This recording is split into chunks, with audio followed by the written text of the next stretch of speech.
Good to see you all again, and welcome back to another episode of So What, our conversational sewing show where we just talk about all things sewing with me, Stuart from the Wool Patch, and of course with Carol Elaine, our master tailor couturier. Hey, Carol. Hello, Stuart. Finally. Oh, we've come to an end. My shop is a mess. I have to clean, but I'm going to give myself a couple of days. I'm just going to rest, just clean the obvious bits, and then... You've been so busy. Viewers out there, we went to do a show last week, and Carol said, I've got deadlines coming out in years and people rechanging and rescheduling. Yeah, so that's it. It's so many things.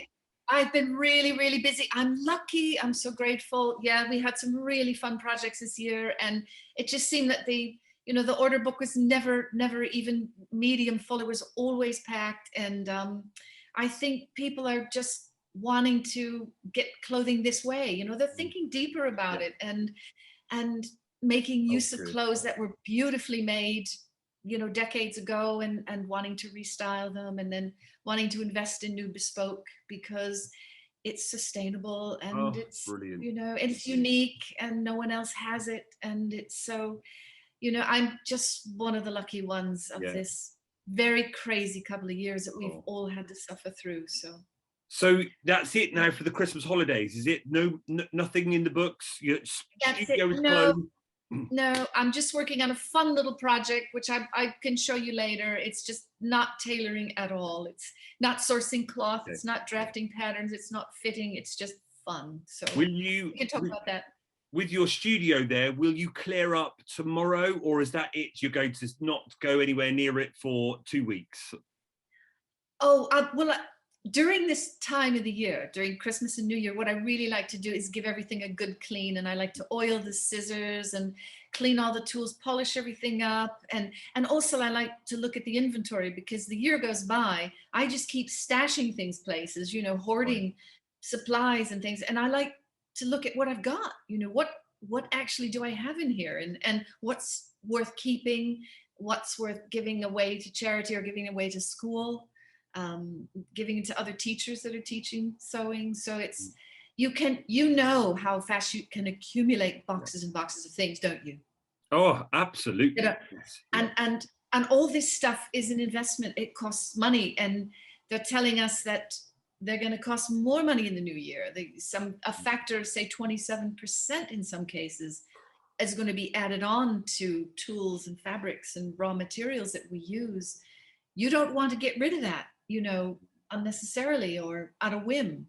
If it has a useful life, you want to pass it on. Yeah, I got lots of letters through from suppliers saying that the cost of raw materials, cotton, has gone up. So fabric that I buy for the shop, most of it is American brands, American patchwork cotton like Moda, United Notions, Michael Miller, Riley Blake. They're all going up. So it's going to become, and for us here, it's going to be even more expensive because we ship it in. I think it's still quite cheaper over in America, but buying patchwork fabric, but over here, sadly. And I think that means dressmaking fabric is going to go up, because normally dressmaking fabric is cheaper than patchwork cotton, but it's all going to go up, isn't it? Yeah, that's true. Our woolens that are manufactured here will be okay. Yeah. I mean, inflation will affect it, but it's not going to have that logistical problem. No, because we've got big shipping. There's issues with shipping and companies having to pay for cargo ships or containers. They've gone up silly amount of prices. I know. I don't know how we're going to, because you have to absorb some of it. We can't pass it all on to the customer. No, it's right. Absolutely. So when do you think you're starting again in the new year? I have one garment that needs to go out to the UAE by New Year's Eve. So I'll have to make that. It's going to be a 48-hour project. So I'll need 2 or 3 days. So I can do that. And then there's, like I said, it's just the shop is such a wreck, and I just need to just spend 2 or 3 days just cleaning, listening to music. Oh, lovely. And just taking maybe a long walk in the morning or a long walk in the evening, and just enjoying this time where, the door isn't being beaten down by deadlines and people wanting to collect things. Oh, wonderful. Well, I'm going till Friday here in the shop, so that's Christmas Eve. It tends to go a bit quieter. So some of the ladies have said they'll pop in and have a cup of tea if I'm on my own. And so that will be nice having some company, and company for them too. Because as you say, it's all a bit quiet at the moment outside, isn't it? People are a bit wary at the moment. So hopefully that will keep me going till Friday. I was thinking of you, Stuart. I was thinking of your business the other day, and with things getting a bit quieter, and we're all going to be, we're going to be confined a little bit more. There is talk about restrictions coming in after Christmas, and people are going to want to get busy, and they're going to want to learn things, do new things. Do you have gift certificates, like for knitting lessons or sewing lessons, or something absolutely like that? And how is that going? It's going really well, actually, and because we're a crafting shop, and as you say, when we're stuck at home, and if there are more restrictions in January, people are knitting more and crocheting more, so ultimately they are buying more too. But yes, we could do all sorts. We could do gift vouchers online. You can go onto the website and buy online. And then some people come in for live classes here at this table, and I'll sit and teach knitting, patchwork.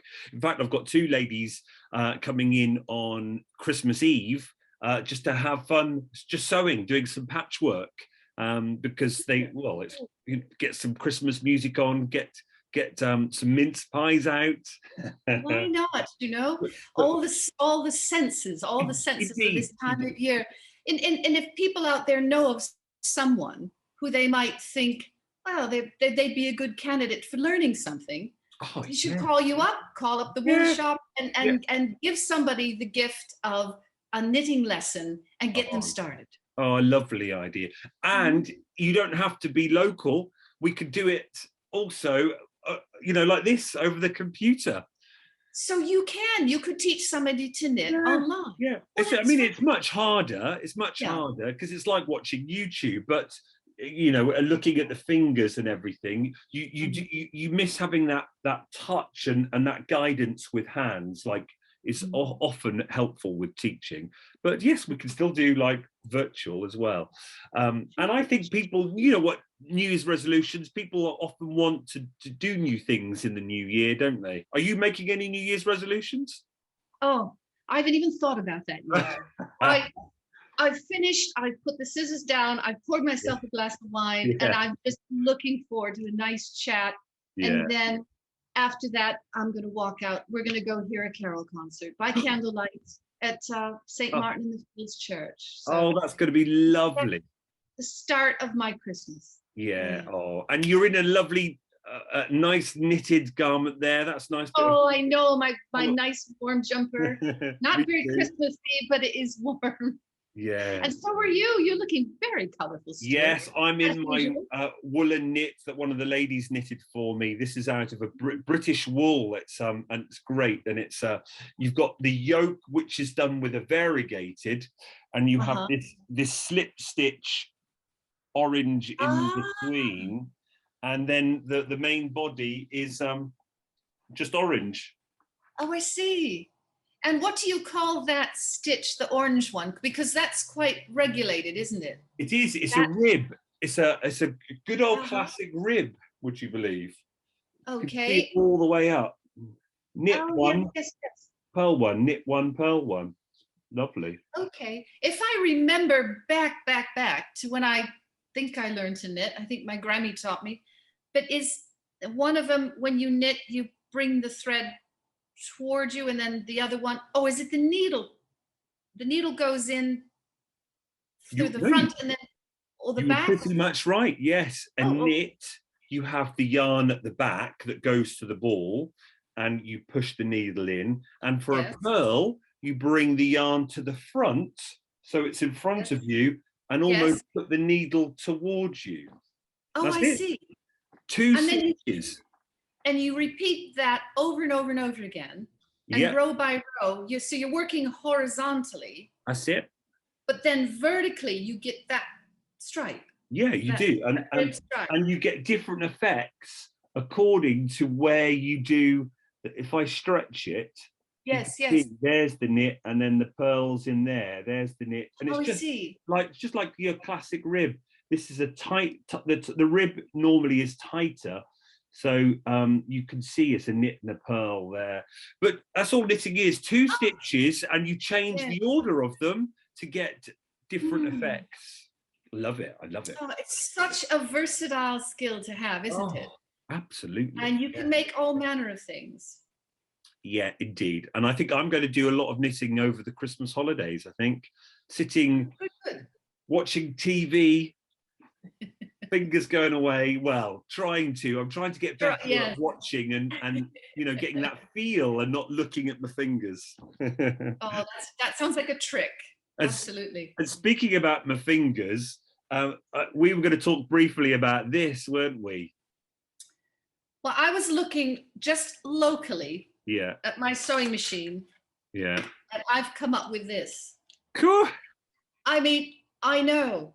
It makes me feel very, very comfortable that a couturier has a handful of those. I know. So you lose them, they fall on the floor. So you need to have another one ready.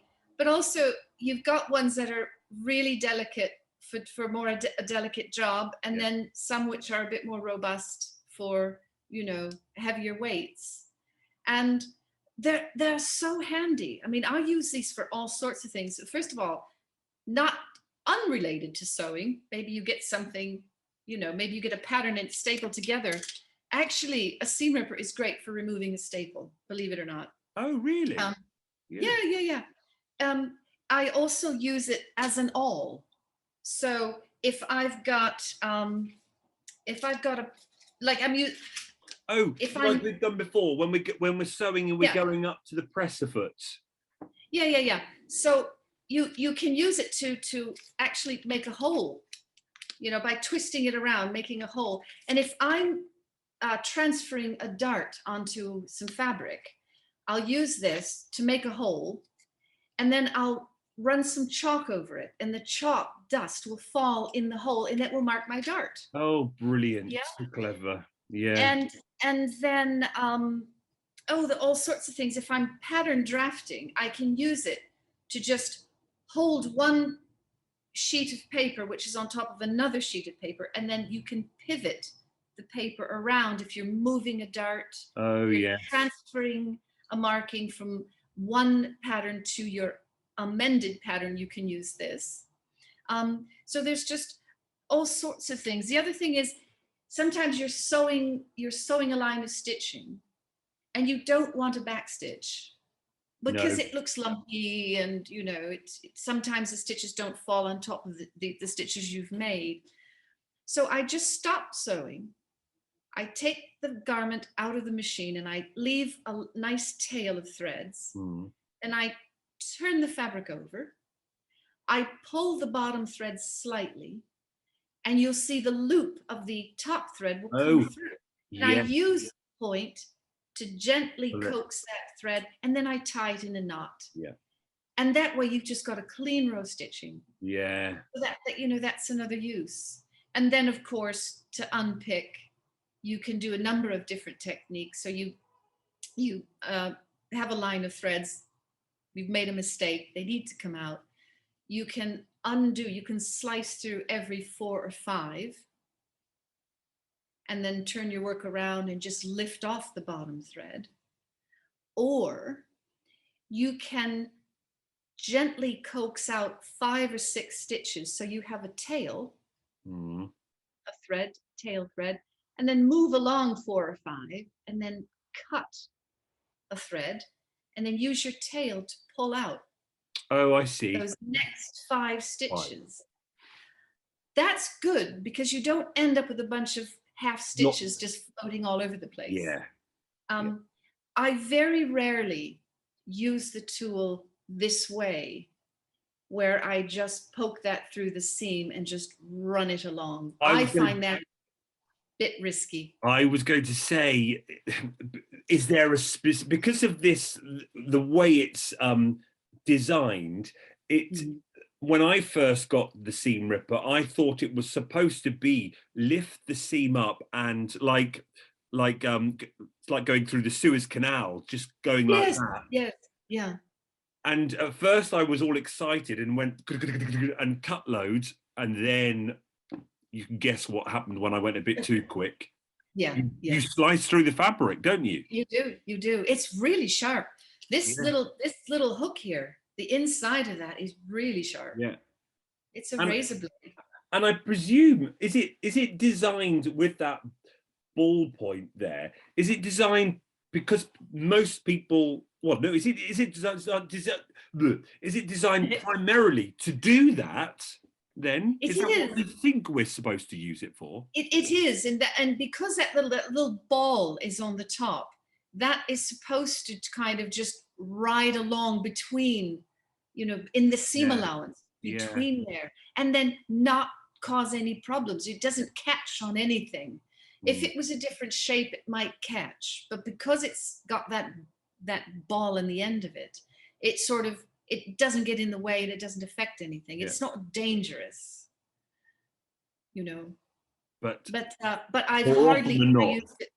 Yeah, I have used it on denim. I've used it on very, very heavy denim where you can practically pull the two pieces of fabric apart and you can see the stitches. So you can you can slice through them all. But it's a really clever tool. Yeah. And I think your first way is the way I now use all the time.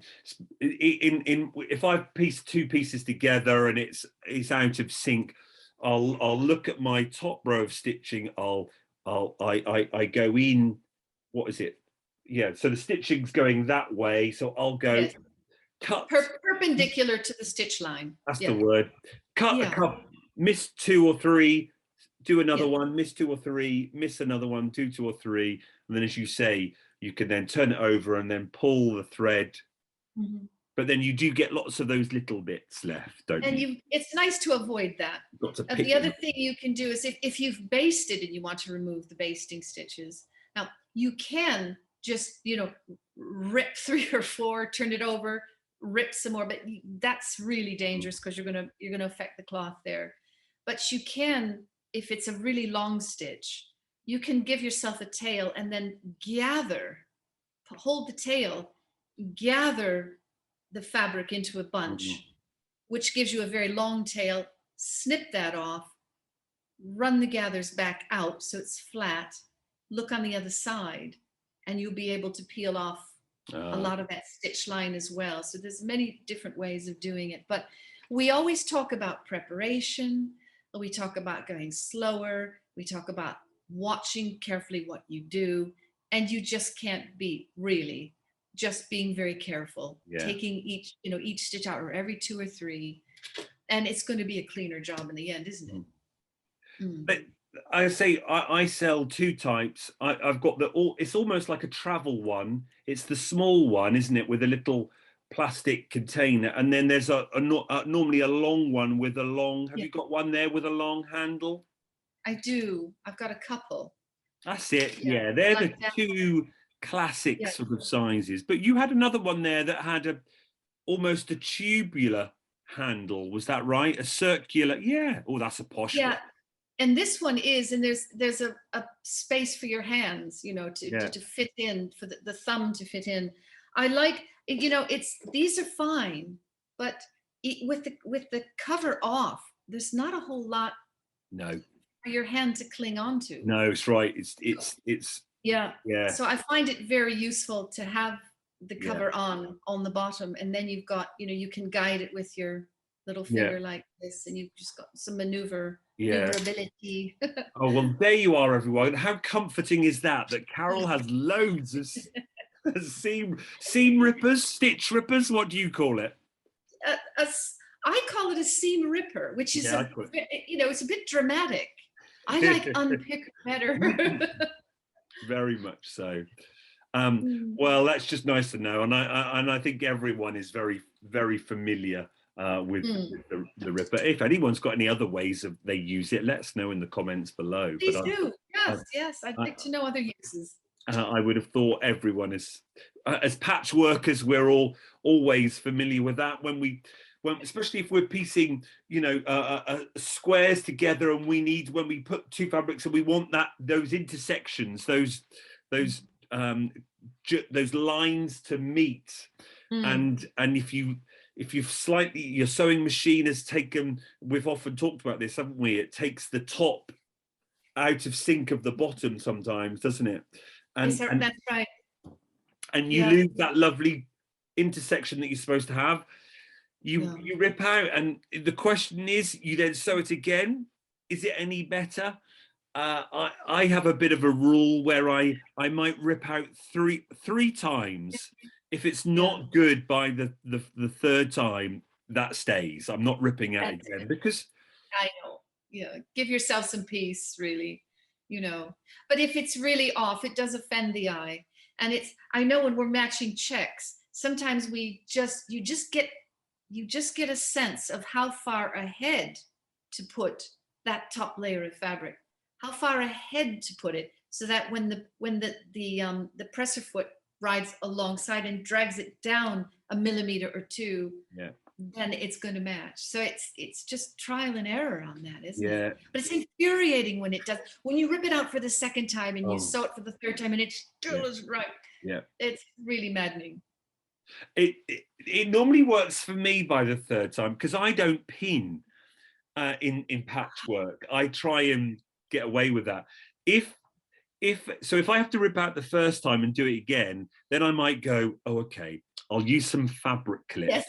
So I'll clip, and then if the clips don't work, then I might pin it to death for the third time. But that's right, third time lucky. Yeah. But it's a balance, isn't there, of what is fun, and then what I want to correct it and have it right, but how many more times before it takes the fun out of it, and then you get frustrated and you chuck it across the room. And sometimes the best thing to do is just stop for 10 minutes, and come back to it when you're less agitated about the whole mess. You know, it's so right. It's so hard to do at the time, though, isn't it? Because you want to get it right, especially if you're then clock watching and you go, I want to get this scene done before, you know. Oh, completely. Oh, look what I've got to show you. No, look at that top stitch button on. So tell me about the button. How did that work? How did you find the? It worked well. I put the I'll try and pull it up so you can see. I probably very good. It's there. Good. They are. Can you see the metal? It's in that seam. It's so in the seam. Good. I push it down, and it's there.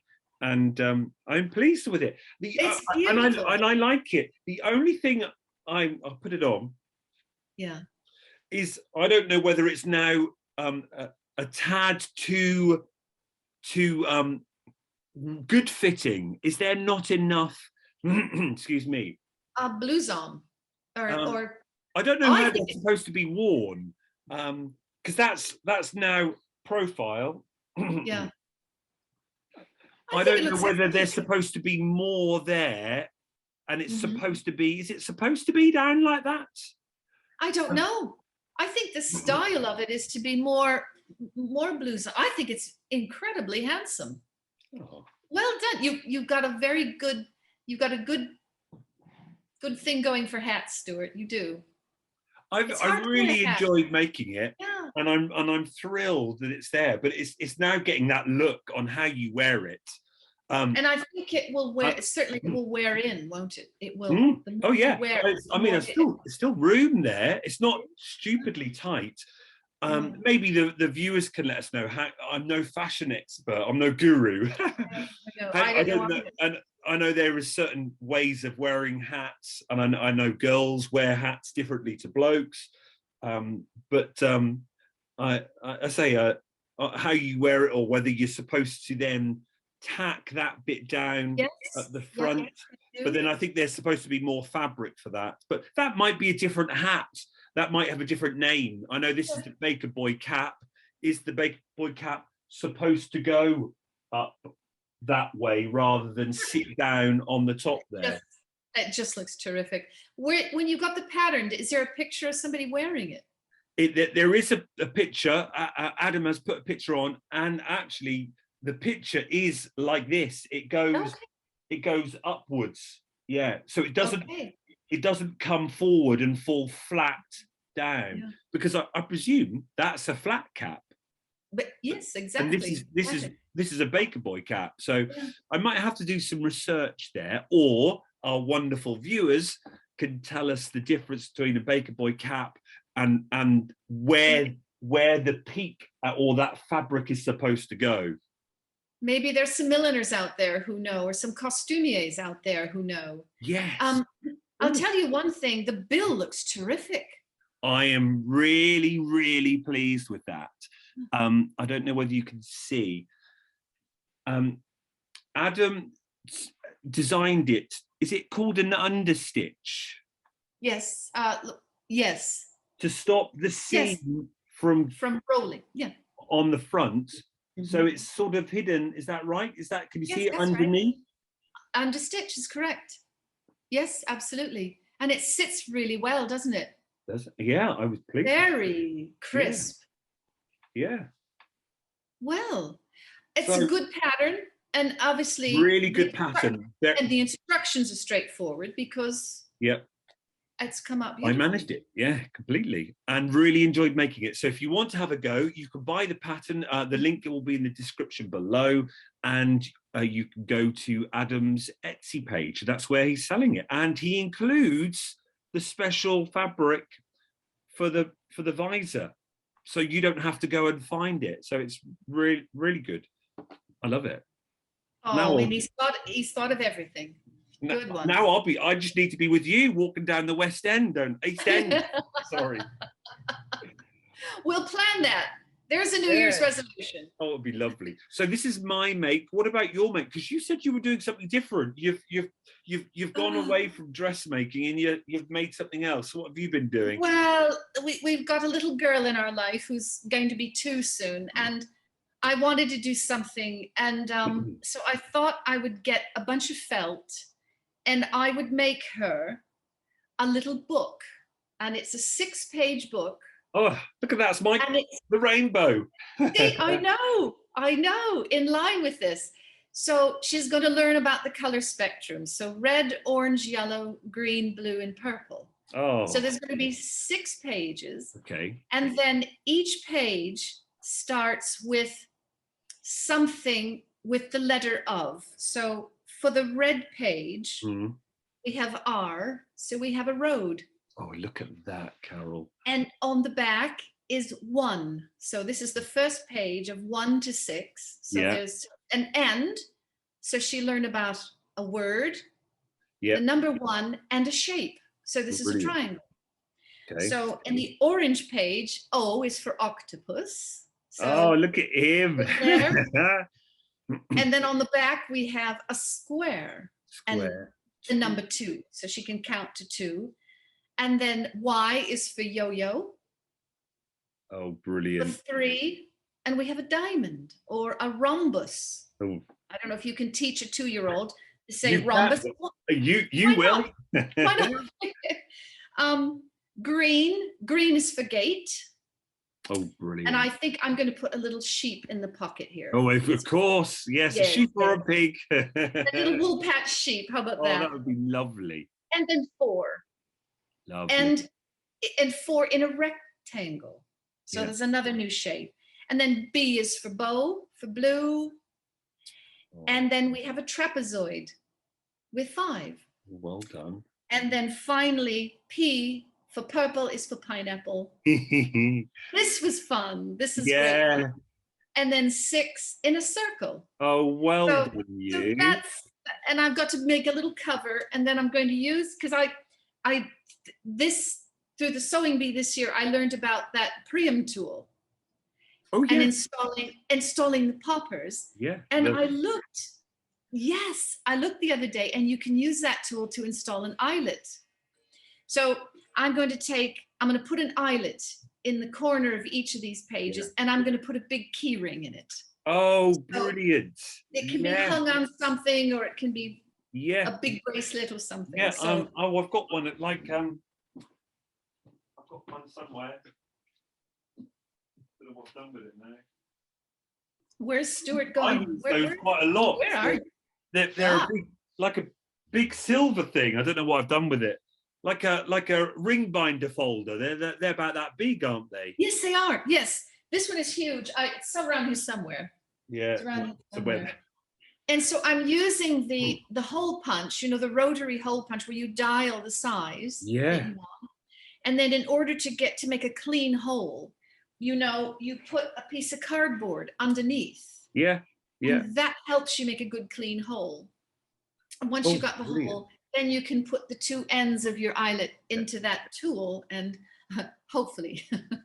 Oh, I bet that was really nice doing that in the evenings, wasn't it? Just to it was take so your much mind off it fun. completely. Just something completely creative in a different way. It's not a commission. There's no expectations, you know, and it's just working on a little thing, you know, which is great fun and bright colors. And let's have a look at the gate. Let's have a look at the gate again. Oh yeah. Have you hand sewn over the top of that? No, everything is machine stitched. Oh wow. Yeah. Oh, so I love it. 2 layers. And then and then for this one I just connected it with 1 stitch. You know, I didn't, and on some of them I stitched around the middle of the flower on some of them. But it was just just give yourself some peace. Don't make this too hard, you know. Yeah, oh absolutely. Yeah, because children, I think children get bored of toys easily anyway, don't they? She'll look at it for a couple of months and then it will be right. In the bottom of a big plastic crate. So you don't want to spend so much time on it, but just nice to, as you say, get away from the usual work. I think we all have to. I mean, you've been running a business. That's a lot of work. There's a lot on your mind. It involves many things, and I think every now and then we need to just do something which just takes the mind away from the worry and the pace and the everything, and just and sometimes we take our mind away by doing something similar in the field, like me with knitting or crochet. But sometimes I find I want to get completely away from it, so I'll go out for a run, or like you'll go out for a walk or a cycle as well, won't you?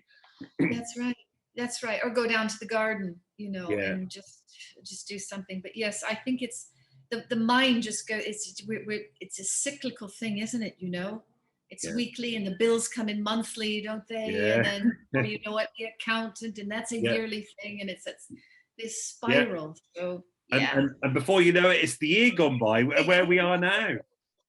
But 2 good things to think about over Christmas is the sewing bee. That's on the 2 Christmas editions. So make sure you tune in for those, or put your Skybox or whatever you have on record so you can watch those, because it will be good to talk about those in the new year. We can come back and talk about what they made and how they got on, because it's always fun, isn't it? It's always fun.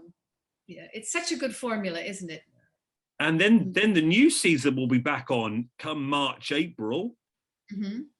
So we might have to think about doing our 10 weeks again. That's right. And the competition, and that's always interesting to see how that, you know, ebbs and flows, and people have a good day and a bad day, and then how it all evens out into the winter. All right. Well, look forward to that. Indeed. Now, talking about competition, let's finish off with a little quiz. I've drawn up some questions. You didn't say there was going to be a quiz. I'm going to put you on the spot. They're easy, I'm sure. And you at home, you can join in as well for a bit of Christmas fun, a little quiz. Question 1. People who sew may wear this on their finger to protect themselves. Well, that must be our good friend the thimble. Yes. Is that it?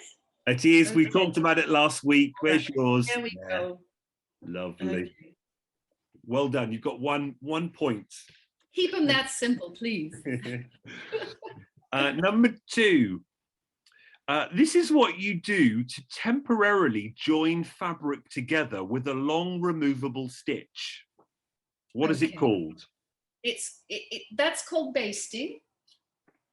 Ding. And this is the first thing to be tidied up and put where it belongs. So that's your basting cotton. Okay. Phew. Okay, that's 2 down. What technique or name is used for making a piece of fabric go from 2D to 3D, like a form of shaping? Like a form of shaping. Yes. What technique? It's what is it called when we take the bit of fabric from flat and we're making it 3D? What is that? We're inserting something. What is that called? Is it called ease? Is it called ease, or is it called you're making two? Is it darting? I mean, you're changing the shape. It's a dart. Yes. Okay. Well done. Yeah, I suppose it's that classic, as we talked about with the bust. It's flat, but we want to get that shape there, don't we? That's correct. Yes. So you can do that by having 2 different sizes of fabric. So one is eased onto the other, and then that creates a 3-dimension. But darting, I suppose, is the most obvious. Yeah. And are there any places where darts only really appear, or do you find in couture work you put darts in wherever, anywhere? Wherever they're needed. I mean, you see jeans now. If you look at the knees of some of the jeans, you'll see on either side of the knee, you'll see darts. Oh, really? You see darts. Yes, you see darts in the elbow. Sometimes they'll take the vertical dart of a skirt and they'll move it around to the hip line. Oh. So you can transfer that 3-dimensional look. You can move fullness from one part of a garment to another. A bust dart, you can take a side bust dart, you can move it up into the shoulder. You can split that dart into 3. You can have 3 small darts, which equal the size of the large dart that was horizontal. There's all sorts of things you can do. Oh, now my mind is blown. It's a lot different than knit and purl, isn't it? Indeed. And then I've got to go look at my jeans too. Right. What tool is long and pointy and very handy to use at the sewing machine? Right. Long and pointy. Yeah. Am I a bit too vague there, am I? Well, I'm just thinking I've got very long and pointy scissors. But they're useful for cutting thread. Yeah. I've got a crochet hook, but that's not really useful for sewing. It's long though, isn't it? It's long and pointy. What do you use the crochet hook for then? So I use that for turning. Well, sometimes I use it to repair. Yes. But if I make a rouleau, then I use the crochet hook to turn. Yeah. We use that in one of our videos. No, well, that's not what I've got on my list here. I'll give you a couple more guesses. That's not long and pointy. Long and pointy. Well, maybe I was wrong with pointy. It might be a bit more blunt because you don't want to pierce your fabric as you're getting near that presser foot. Oh, so to guide. Okay. So, to guide, I would use either. I would use either the tweezer or the awl. It's the awl. Well done. Yes. Long and pointy. Let's have a look at your awl. Perhaps yours isn't long then. Oh, perhaps it's not long. No, it's definitely pointy. It is, yes. So when you're moving, I've got a piece of felt here, but when you're moving fabric through the machine, it's not so pointy that it will go through the fabric. Is that yes? So you can use it to steer and to just guide the fabric through the presser foot. That's it. I love it. Since you taught me about the awl, I use mine all the time now. Yeah. All. Boom! You're on fire, Carol. 4 4 out of 4 so far. Right, now he's like a bonus round. You've got to name as many hems as you can. Types of hems. Off you go. Pin hem. Oh. Machine hem. Oh, yeah. Gathered hem. Bubble hem. Blind hem. Yeah. Backstitch hem. Double hem. Yeah. Double hem, pin hem, blind hem. 3 seconds left. Invisible hem. Yeah, well done. 1. Time up. Okay, how did I do? 1, 2, 3, 4, 5, 6. Yes. On my list here, you could have said rolled hem. Oh, okay, rolled hem. Yes, hand rolled hem. Yes. And I got this one off the internet. I don't know whether this one's right. A piped hem. Would you have a piped hem? You could have a piped hem. Yes, of course. You could have a scalloped hem as well. Whoa, there we are. I'll give you that one extra. Okay, all right. 1, 2, 3, 4, 5, 6, 7. 7 points there. Okay, is that all right? That's very good. How many did you get at home? Did you get more than Carol? Please, yes. I like the comments when people come in and say, "You twit." There are actually 30 more. You know. You missed off this one, but no, you've got everything else on my list. Yeah. Oh, it's all a bit of fun. It's all fun. This is fun. Yeah. I'm going to tot up your scores. You have full house, 100%, Carol. Well, I can finish the year now with a feeling of success. Oh, well. Oh. That's 2021. What a year we've had. Thoroughly enjoyed our year. I remember the year very well with an email from you, and it was in the Christmas holidays, and I didn't believe it. I thought, this is not right. This is a spoof email. It was too nice. And then I saw you on Instagram, and then I took up the courage to respond to you. And that was in January. And then I think we had a chat. And then before you know it, we then had the idea for the Sewing Bee in March, where we did 10 episodes each week. And you were doing highly detailed tutorials in those 10 weeks. And we had some wonderful responses to that. I hope we can do that again. And then here we are now over the last 3 months doing videos. So what videos? Yeah. It's been a fabulous year, Carol. I've loved our time together.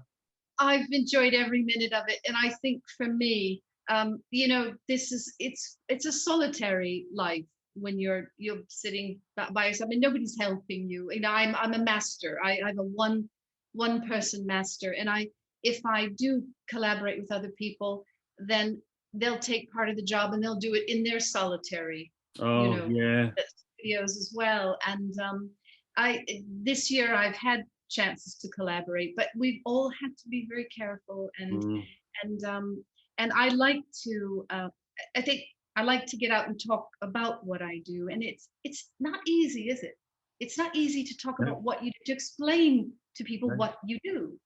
It's that's really challenging. And when we first started out, I felt like I was stumbling through it a little bit. I wasn't really at ease, and so this year has been very good for me, just feeling more comfortable about doing that, about chatting. And you've made it so easy. Oh, well, so thank you. We would have known, and I know many of the viewers commented on you right from the beginning. We would have never have known that it wasn't as comfortable, but you're just such a professional. But this coming together is nice. Then, if you're mainly on your own, as you say, as a master, you don't have that much contact. So it's been wonderful, and of course it's been wonderful to share that knowledge that you've got and share it with me. I've been learning, and our audience is learning it, and just loving listening, because there aren't actually that many sewing shows on YouTube where you could just listen to people talk about the art that we love. We love doing it. Yeah, exactly. And one thing I've liked, really got a kick out of, is just seeing your shop. I feel like I'm going somewhere, and you disappear and you pull out an example of something, or and the people to see the studio in the background. Indeed. I'm sure it's interesting, and I hope our viewers feel like they're coming into a space which is a creative space where they can then ask questions freely, and will hopefully we'll know the answer. Let us know more topics in the comments below of what you would like covered. We have got the jersey and the knit one coming. That's taking a bit of planning for us, because obviously it's a huge one, but we have got that in the pipeline, so that will probably be coming in January. But if there are other topics, and it doesn't matter how big or how small, because it's about talking about sewing to you. If there's a specific thing you want, as always, write it in the comments and we will get onto it. Have a lovely holiday season, whatever you celebrate, Christmas, New Year, and considering all that's going on, we will see you on the other side, and we will be back fresh, ready to go again for 2022, won't we? We will do. And thank everybody out there. Thank you, people, for helping us build a community where we can talk about creating. And we'll see you in 2022, everyone. Bye-bye.